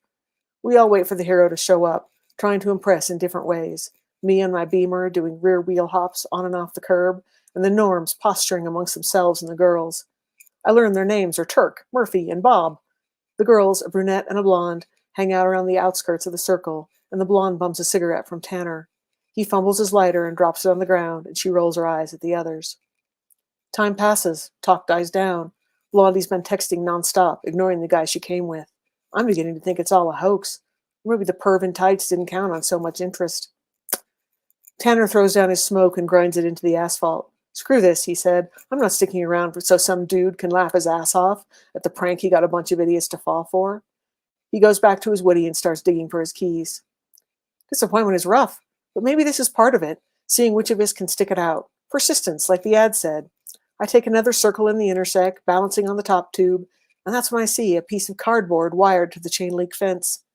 At first, I think it's just trash blown up against the mesh, but it has a message, written rough in Sharpie like a panhandler's plea. Find a way in. That's all, except for a few dots clustered in the corner. I don't know if this is part of the audition, but it's not like anything else is happening, and I figure it's always better to do something than nothing, so I circle the site and find a dumpster, a big green trash wagon with a few planks of lumber sticking out. Perfect. I use the boards to make a 2-stage ramp from the sidewalk to the top of the dumpster, and from the top of the dumpster up to the top of the fence. I brace the wood with chunks of concrete, ride back up the street to get some distance, and then I'm streaking like the Flash toward my piecemeal ramp. In trick riding, momentum and boldness are your friends. I've biffed some grinds and augured the pavement before, and I've learned you can't back down at the last. You've got to be all in, and even if things go haywire, speed can carry you through. So I get going as fast as I can, hunker down to cut the wind resistance, and pedal up the first ramp, spang down on the dumpster lid as the board falls away, and power up the second ramp. The lumber shakes beneath my tires and starts to skitter down the face of the fence. I bounce up on my rear wheel, push the front tire up against the razor wire, and do a flip using the front wheel as a point of rotation. Body mass provides the momentum, and I finish the flip and land square on the other side. Dang, that stunt was Radiant Plus. I kind of hope somebody saw me do it. But they've only got eyes on their phones, so I whoop and wheelie and do a victory lap inside the perimeter, back to where I can see the others. Looks like Tanner's still sulking in his wagon. I'm feeling all smug and big sistery, so I let them in on the secret. "In here," I yell. "See the sign?" I point to the cardboard. Let them find their own way in, if they can. And that's it for now. All right. Awesome. Yeah, that is a great character. So, yeah, there's a lot of good stuff on here. Okay, well, I will go ahead and bring Kendra back because I know she's probably dying to read for callings here. But thank you so much. Yeah, thank you, Amy. Absolutely. Okay. So, Kendra, are you ready to impersonate someone? I am. Okay. I hope my internet connection is okay, but I think my Discord alerts will come through after I'm dead. I do not know how to disable them. Okay. Yeah, I've tried everything. Okay, so I'm really honored to read this piece by Collins McRae, and this is a mystery story. This is The Ruin of the Watcher, Book 1 in the Fox Argyle Mysteries, and this first scene is called Darkness. The dragging sound could have alerted someone other than fleeing wildlife had anyone been awake, but no one was. The rustling might have been heard from the short distance to either road. The moans would surely have brought helping hands and deliverance, but there were no ears to hear. The scuffling began when that small soul awoke and took its stand. Had help been near, there may have been a different reality, a different present, surely a different future, But the spirit proved too faint for the battle, and soon the darkness fell again. Scene break. Evening, the first day. Grace sits in shadows. The only light glows from the makeup mirror, reflecting wasted attempts to tame her curly red hair into something more than a damp tangle. She wears an old t-shirt of Fox's that should be tossed, but Grace can't resist the soft, tissue-like texture. Undergarments slide and creep and pinch and choke these days. Who knew middle-aged ladies walked around naked underneath? "Who are you?" she says aloud, staring at herself in the mirror. Estrogen is fading from her like a blind closing off light, pulling at her skin. My body is drying up. Thoughts swirl in her head, unbidden as her foundation cracks. Grace's husband watches her from the doorway. "Your stunning breasts," Fox murmurs in his low rumble. She shivers, her body reacting to a sudden chill. The dim room hides her reaction. I should sit in the dark more often. Grace needs space these days, space to figure out who she's becoming. Fox leans against the doorframe, his shirt tail out of his pants, tie loose. "Trousers," Grace reminds herself. Her Welshman husband always corrects her in his fancy accent. "Pants are undergarments, like the ones I'm not wearing." Fox. Ellis Cadnan Fox Argyle. Her husband doesn't move like normal men. He's feline, moving with the intense grace of a predator. Reincarnation pops into Grace's thoughts. Fox would be a cat, a black leopard, stalking, muscles and sinews rippling. His eyes are light olive green with those maddening black eyelashes, the kind men grow and women envy. Fox gazes upon Grace in an unsettling way, absorbing her. She loses herself. Disconnected, her meandering thoughts remind her of those women's books with long-haired men on the covers. Grace smiles at her husband through the protection of the mirror, her irritation growing as she pretends poise. All she wants is to hide. Instead, she laughs, the sound harsh to her ears. The lady loves the compliment, rogue, but she's up here. Grace spins on the stool, pointing to her face. The darkness masks a fiery, unstoppable blush. She remembers she is irritated, but she can't explain why. "I love your sweet face, too," Fox purrs, and she can hear his beautiful eyes twinkling. Demanding eyes, relentless, claiming her, overwhelming her. Lately, it all just pisses her off. Her visceral annoyance at his intensity reminds her of Groucho Marx. "I wouldn't want to be a member of a club that would have me." Fox's need for Grace is one she's never sure she can meet. She's less sure today than she's been during their 30 years together. Age is a thief. What is time stolen from Fox? Grace isn't sure, and that pisses her off too. Fox is tall. He appears thin until you notice he isn't thin at all. Lithe like a linebacker whose size surprises you. When he was younger, he was so pretty he looked like a girl. Not anymore. Eventually, his face chiseled up. He got those small lines around those eyes and strong mouth, lines that make men attractive, and enough gray in his crazy black hair. Fox wins the aging battle.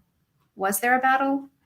Grace twirls her stool back to the mirror to break the spell, to gain control. There is always a battle, somehow. Fox wanders over behind Grace and puts his hands on her shoulders. The shiver returns. "Are you cold, sweetheart? Or is it me?" It isn't a question. Grace stays silent. Fox rubs her shoulders and kisses her cheek. His hands drop down the front of her t-shirt. "I think it is me, love," Fox whispers in her ear. He kisses her neck gently, then more. His passion shimmers as he works to control himself. Fox straddles Grace on the stool, balancing his weight on his muscular legs, taking her head in his big hands to kiss her. He sings songs in his low hum like a lullaby, driving a storm through her, a siren's call, vocal foreplay, warning her. "I became lost in you the first day. I saw you and my breathing stopped. If I couldn't sing," Fox whispers, "would I ever have had a chance?" The drumming pounds in her ears and the fire roars. Grace lifts her head and closes her eyes, falling into him. She runs her hands through his beautiful, messy hair. I adore this man, she thinks. Why do I struggle? She simply wants more choice in everything. Suddenly, everything falls into a vacuum. Her body stops working, and the passion falls from her like a blanket to the ground, falling into the blackness beyond her grasp. Gone. Grace squeezes her eyes shut. Oh, God. Fox hesitates and raises his eyes to hers. Am I plotting? He cocks his head like he often does, his eyes fighting a flash of hurt. His voice is brittle. Reactions so small, only Grace would catch them. He's so vulnerable, Grace thinks, detached. Faced with her husband's distress, she mellows. No, honey, I'm having trouble. Hot flashes. Climbing off Grace's lap, Fox kneels on the floor. Apparently, the only flash was me, flashing by myself. As he fights his disappointment, Grace sees the glimpse of rage inside, anger at his failure to manage his emotions. Not true. Grace drops to the floor beside him. My estrogen is bailing on me. I'm walking about with sandpaper shoved up my hoo-ha. We were together and a switch through. She stumbles through her words, knowing her husband and his demons. Scrambling. Once again, the lost, awkward girl, trapped in a traitorous, drooping stranger's body, an old woman's body, failing her. I have a present for you, my lad, for us. Fox's mouth is a tight line, but Grace jumps up and is into the bathroom before he can object. Back in an instant, she climbs onto his lap. Here, give me your hand. Grace takes her husband's hand and turns his palm upward, squirting a silky fluid out of a pink bottle. The lotion smells like a honey biscuit, which Grace thought was apt when she checked out, refusing to look in the cashier's 17-year-old eyes. You are the best-looking almost 50-year-old ever, she whispers in his ear, rubbing his chest. Sexy, soft gray curls. They aren't all gray, Fox chuckles, the tension gone. No, some are white, she says, leading them into what Fox calls our private garden, closing the world out. Grace understands it too well. She went in the first time, and part of her never came back. What is this stuff, Fox murmurs. It tingles. Oh, my. He kisses Grace's face, her nose, her mouth. I love you. I love you. I love you. Always, forever. He groaned, shuddering. How can I be so lost in you for so long? Lying on the carpet in the darkness, her husband turns his head away, like he always does. His reaction to their lovemaking had confused her for a while in the beginning. Then she saw the tears one day. Sometimes an urge to comfort him rises, but she will never give in.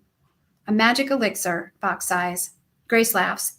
It is a magic elixir, my generous and dangerous Ladislaw. Pharma magic for aging lovers. I don't know any aging lovers. If I find any, I'm going to recommend this potion to them. I'm keeping this in my nightstand. Fox kisses the top of Grace's head and examines the bottle. I will say this, though. An aging lover would desperately need to get off this floor before becoming paralyzed.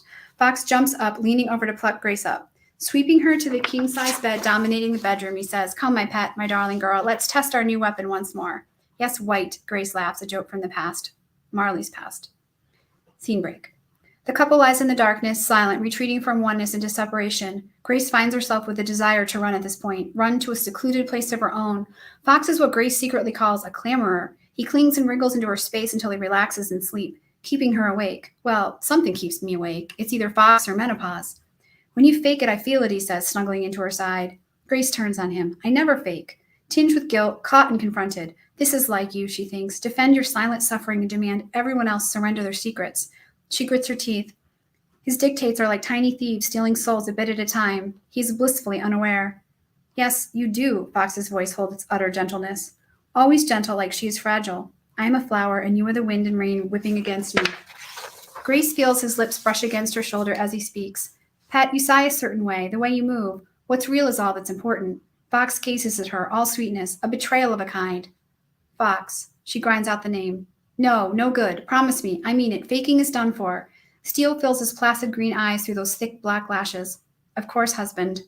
If he hears her sarcasm, he ignores it, murmuring yes and kissing her cheek. There's no faking anything tonight. Heat rises in her chest. Why does he tread on the precious things? She rolls over her back to him. How are we so one and not one at the same time? Grace won't sleep for a long time tonight. She will blame menopause this time. Scene break. Early morning the second day. Listen, Fox. Captain Skip Harley stands behind his immaculate desk in his pristine glassed-in office, straightening neatly stacked papers. Cap's office sits like a rhinestone in the grungy detectives area of violent crimes of the Palm Beach County Sheriff's Office. I'm worried about these assaults, too. I care about the victims, too. He looks up at his subordinate. Politics is a real thing here, and if that fact slips past you, Lieutenant, well, too fucking bad. Fox shuffles, dark eyebrows drawn together. His square jaw flexes as he tries to stay patient, shoving his fists into his pockets. This whole thing, Cap grasps at his point. He's more irritated than he should be at his detective. This thing is complicated. I'm worried, well, about a lot of things.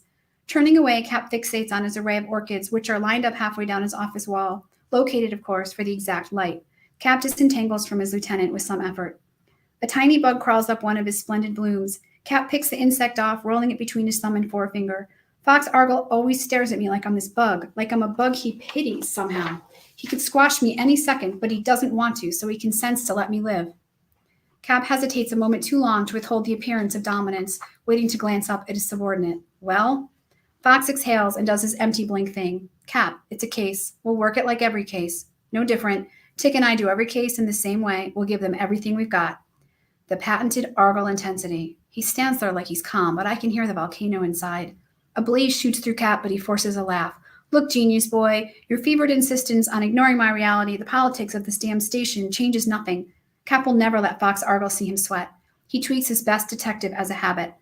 Pale green eyes flit down, always avoiding eye contact. Fox fights to maintain a neutral expression, but Cap can read the frustration roiling in the brain behind them. Fox is frozen in an awkward stance like a deer ready to run. Fuck, he has no idea why I'm bitching. The remainder of his lieutenant's struggle deflates him. Yeah, okay, it's a case. Where the hell are you now, Dr. Argle? You and your boy Tick. Where's your partner? I don't see him. Relentless. Not just in police work. Damn, how does this guy not drop dead from the exhaustion of being Fox fucking Argle? A scab on my work 15 hours a day life. Never stops itching. Cap watches as Fox draws his eyebrows down, taking the bait on Tick as always. He swallows a smile when Fox glances back up, connecting, a defiant flash sparking. Welcome back, laddie. Don't stay up on the porch like a plunker. Come run with the big boys. We have DNA, mitochondrial DNA, from a hare. Fox enunciates carefully in low tones, drifting to the wall-length window. He slows to examine the orchids over his boss's shoulder, brushing his jacket.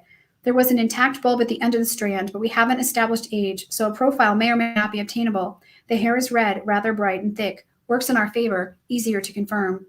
Cap forces himself to water an orchid as his detective veers into his personal space. Minor useful stuff to tell us some minor useful thing. He understands the science as well as the scientist turned detective. One last poke, but the skirmish is over. No one cares who won. Fox leans his back against the window, crossing his legs in front of him, and narrows his eyes at his captain. DNA gives us the picture, but we need to find a suspect. No mention of Ticker. Fox is back under control. The cool professor. Let's find one. Worry flickers so quickly across Fox's face, almost misses it. Cap doesn't miss much. What? Cap studies his detective. Fox works hard to keep his face straight. Nothing. There are additional paths we're working down. Cap stares at Fox hard for a minute. Go, get after it. Detective Sergeant John Tickman saunters in. He throws his empty holster.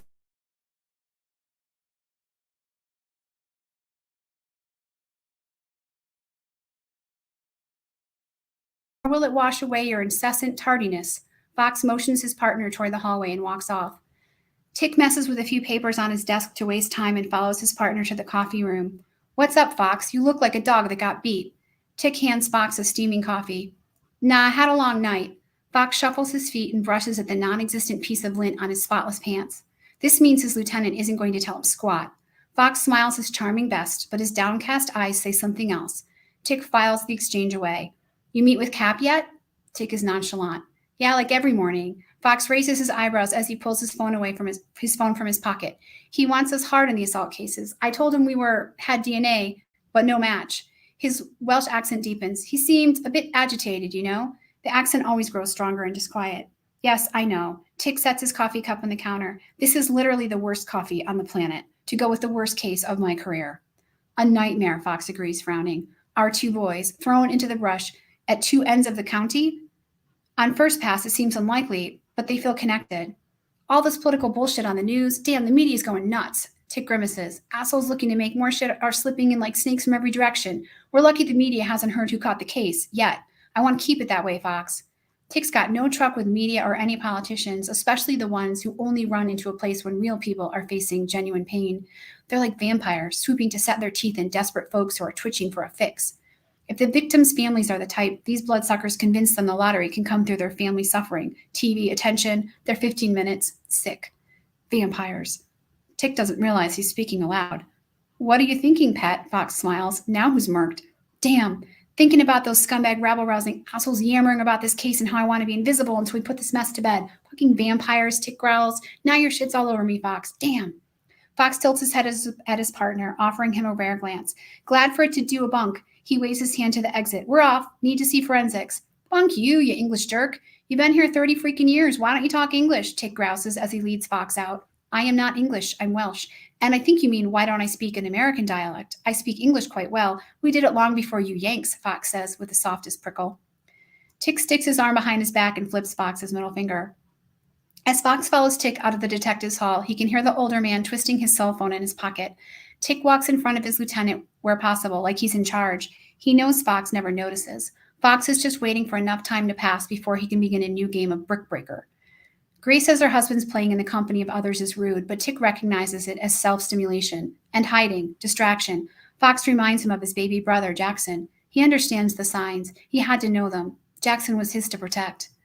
Tick was the kid born with grown-up responsibility, and he can't remember a time he wasn't fighting for calm. Anxiety shadowed every moment, threatening to swamp him. When Tick got his younger brother Jackson out of high school from a bad part of Riviera Beach and off to college, he felt like he'd earned the right to breathe. For so long, only Jack mattered. His brother made it to Florida State on a scholarship in aeronautical engineering, hired at NASA straight out of college. Saying Tick is proud of Jack is an understatement. He can barely stand still when he talks about his little brother. When Tick got Jack settled at FSU, he let his guard down and fell where so many other kids fall. He went on a year-long bender. Then Jack announced NASA had chosen him for a chance to be the first black astronaut on the moon. Tick stopped spinning and won a scholarship to study English literature, which earned him more harassment than he could ever explain. He always loved Yeats. Tick got his degree with honors.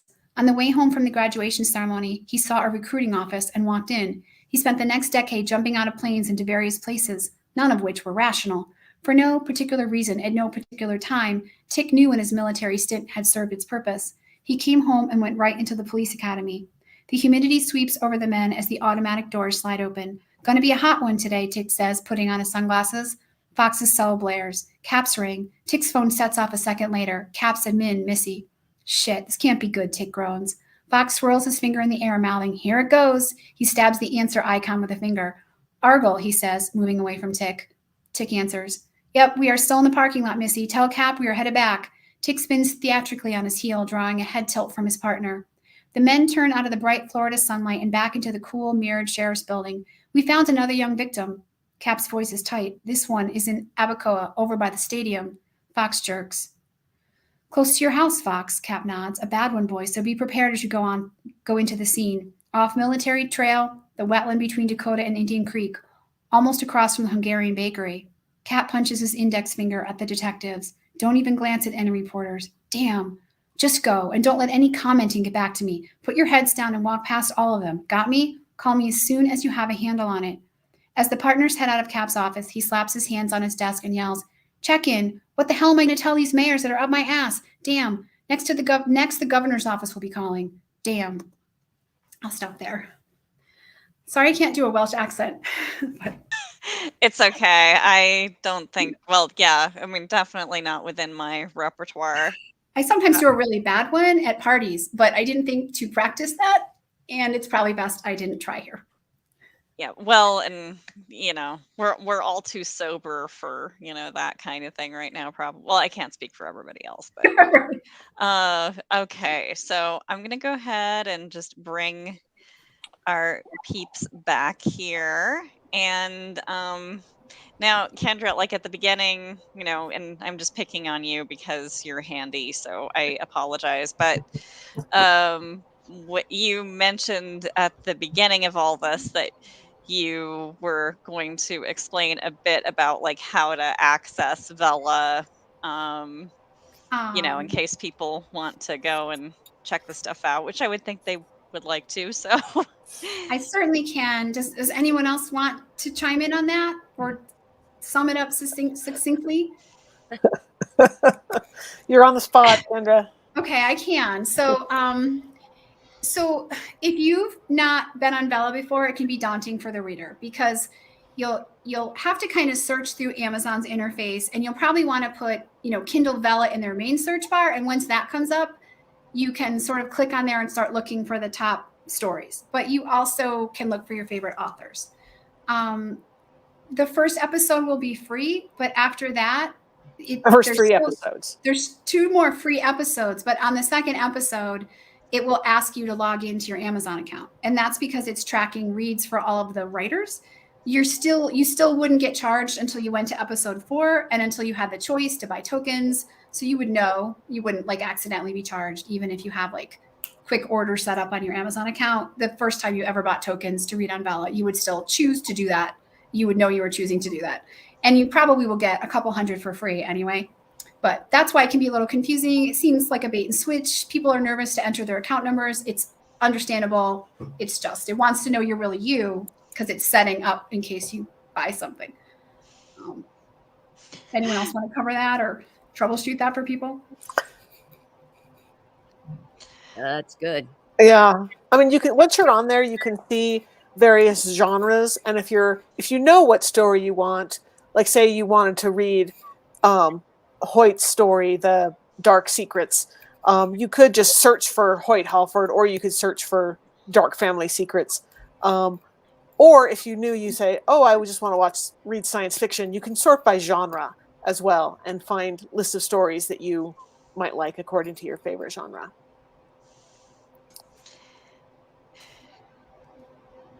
let's see. So yeah, I mean, I noticed that on Amazon, it's really kind of buried in here, but just in case.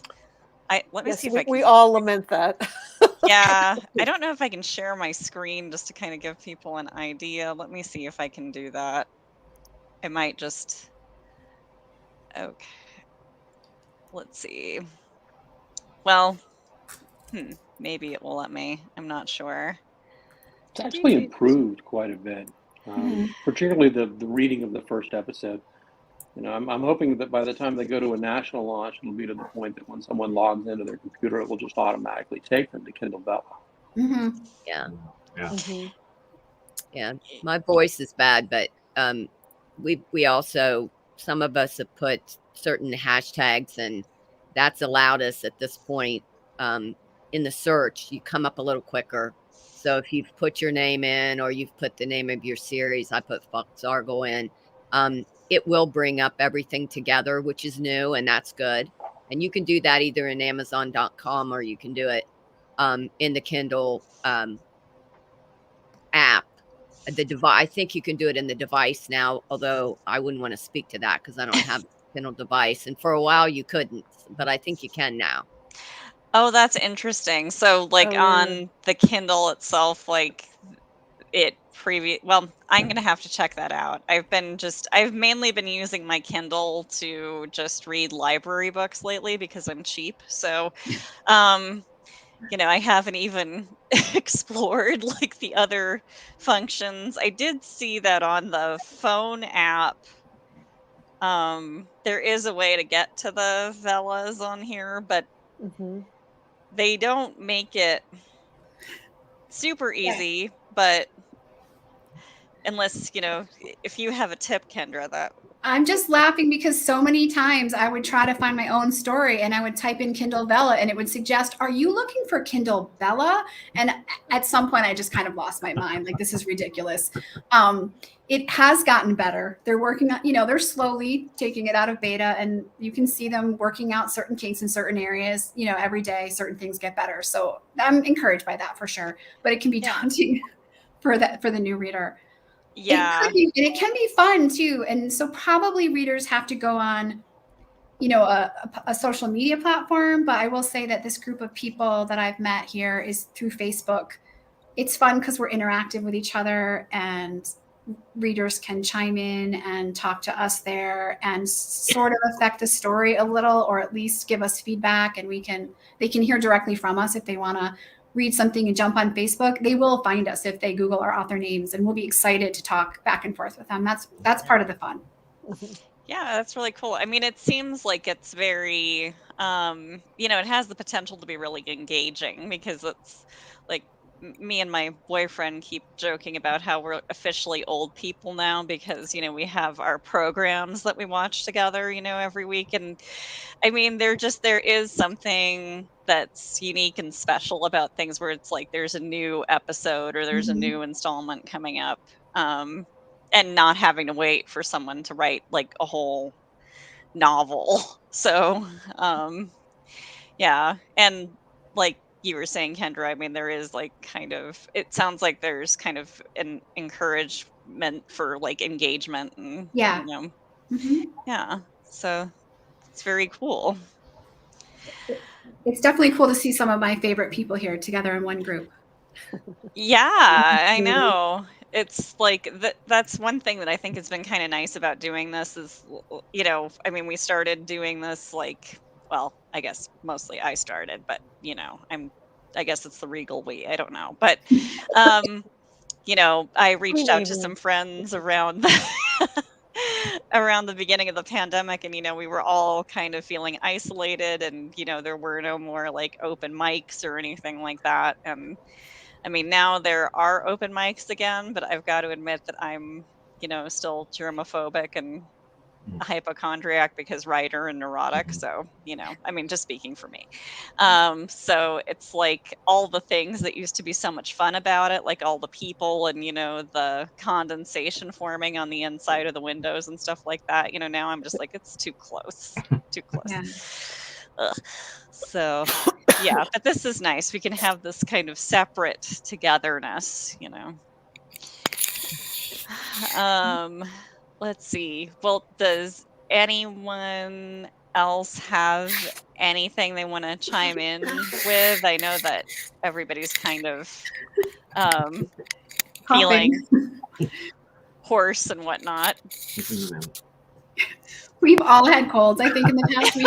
I don't know if Hoyt has, but maybe. The birds twittering in the background at the beginning of your video were wonderful, though, Hoyt. I loved that. Yes, thank you. I was outside because the kids weren't in bed yet, so It's that was the idyllic. quietest place I could find.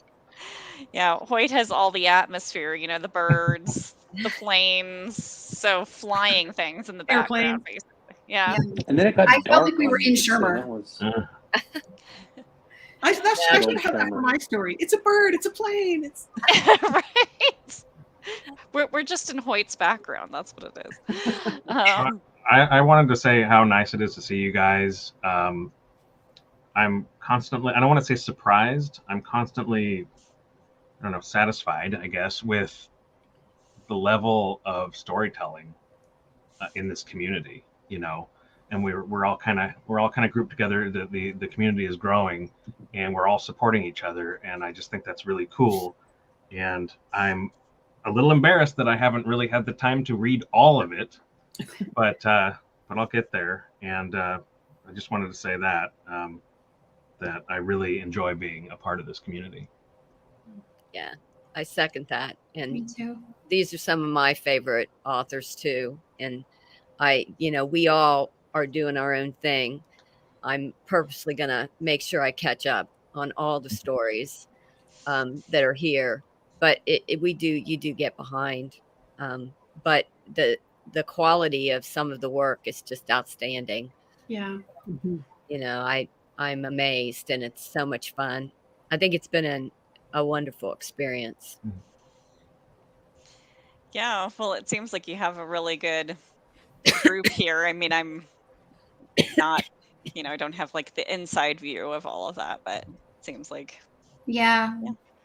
I feel lucky. It's not the Inklings, but it's not bad. So, and we get to cheer for each other. When we put out new work, like a lot of us have been really prolific, so it is hard to keep up. But it's more. There's more community to it than I realized there would be, and that's been my favorite part. Yeah. For sure. Yeah, when I started writing on the Vella platform back in October, it was a much smaller community, and I think the Vella opened in last July. I want to say, does that sound right, you guys? Oh wow! So And it's really new. Oh yeah, it's really new. Okay. And I started writing in October, and it's just bloomed since then. I mean, with content and really good content, I will say. I think there's some really good stories.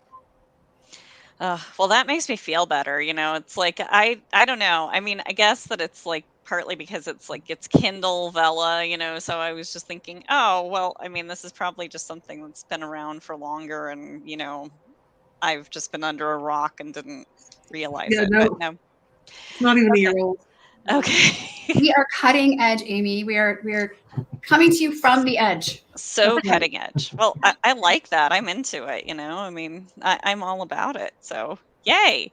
Let's see. Episodic reading, everybody keeps telling me, is the number one way the world reads. And so it's a matter of beta in the United States and opening up, if they can get the content, opening up internationally, Canada, Southeast Asia, North Korea, South Korea. They really read this way. So there's an opportunity out there.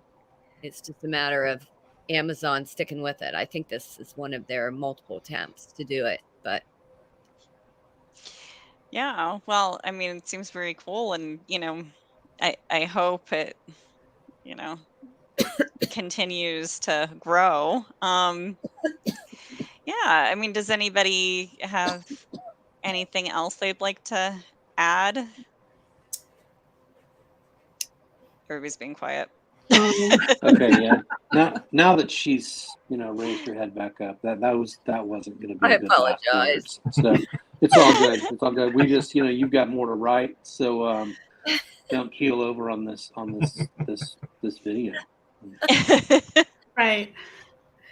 Yeah, No, no just keeling over. please check us out, and thanks for letting us all be here tonight with you. Yeah, Yeah. absolutely. Introduce the platform and a lot of different stories and a lot of different genres too, right? I mean, Mhm. Yeah. Yeah, vampires and mystery and superheroes and yeah, Pick.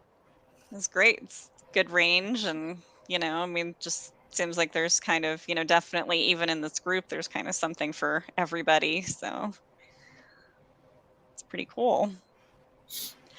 Yeah, and I do apologize for not being more articulate today. My brain is just like in vacation mode early, I think. So I'm trying. Um, It's all good. but yeah, I mean, I think that if we're, good for tonight, can all retire to our very exciting evening plans. You know, Wednesday night in adult life, what could possibly happen? But um anyway, it's been so good to see everybody and, hear your stories. And, hopefully I'll see some of you back here sometime soon. Um, and yeah, I'll just say have a good night. So let's see, I need to find a way to like just close out the windows quickly. There's probably a way to do it, and I just haven't figured it out. But anyway, I just wanted to thank everybody who tuned in tonight, for joining us. And the next show is June 15th at 7 p.m. And just advance notice, we're not going to do a broadcast for July or August because it's the summer. It's usually slow. So we're just going to like let that ride. So don't worry if there's nothing for those 2 months. There's not supposed to be. So yeah, hopefully I will see you next month. We are still looking for a couple of readers for Twisted Fairy Tales. If you want to read for that one, just contact me through the Facebook page, which you should be able to find on Facebook by just searching for Stories Live. We have a group and we have a page. I check messages for both, so don't worry about it. So yeah, that's our show for tonight, and I hope you have a good one, and I'll see you next month. All right, bye.